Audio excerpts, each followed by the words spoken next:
Hi class, I am back at school to read you guys a story for this week. We are starting a new unit and it's going to be week 1, so it's unit 9 week 1, and it's all about how you can help out at home. So I know we've all been home for a really long time right now, so I know we've probably been helping mom at home. So this whole week we're going to be thinking about different ways we can do that. So let's first talk about a few vocabulary words before we begin. So the first one we have is chores, and chores are jobs you can do to help at home. So think, what chores do you like to help with at home? Which ones do you like to do? For me, the chores that I always used to love to do is I always used to love to vacuum. I don't know why. I always thought it was so much fun, but I always had to make sure that my mom was doing it, helping me. So she would plug it in and turn it on for me, and I would just go all around the carpet in the house and vacuum it up. I loved it. So the next one is contribute. To contribute is to give something or to help someone. So how do you contribute at home now that you are older? So is there anything that you do to contribute, like to help someone around your house? Okay, so I want you to think about that. So today we will be reading Peter's Chair. So we are going to read a story, and it's going to be all about ways you can help at home now and when you are older, how you can help at home. So I want you to think about if you have siblings at home, if you have a brother, a sister, an older brother, a younger sister, whatever, how they help out at home versus how you help out at home, okay? So let's go ahead and start with our front cover, our spine, and our back cover. All right, and it says up at the top, it says Ezra Jack Keats. That is the author of the story. And remember, what does the author do? The author writes the words. Let's go ahead and get into it. And kind of judging from the cover, I can kind of see that this might be a fictional text and maybe not an informational text, but let's read it and find out. All right. Peter's Chair. Peter stretched as high as he could. There, his tall building was finished.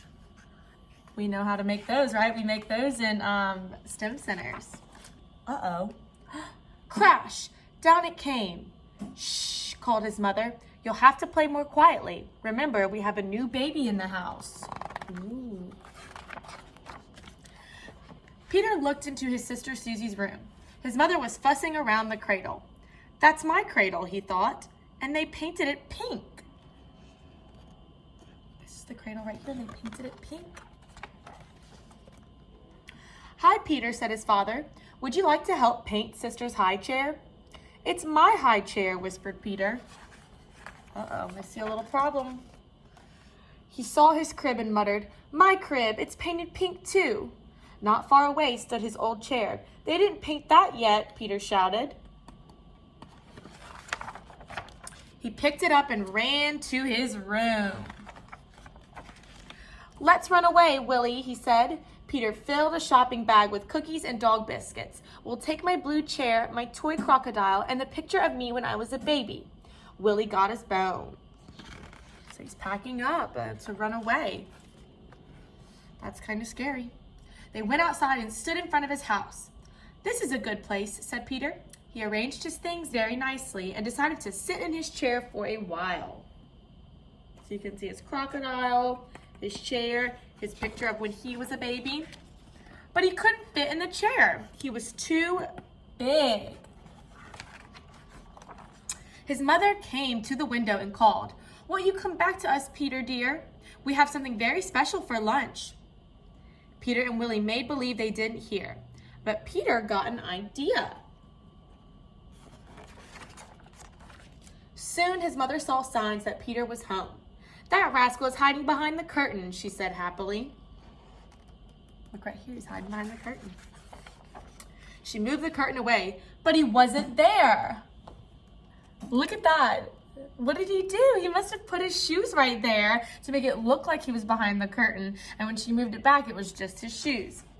Here I am, shouted Peter. He was over there behind these drawers.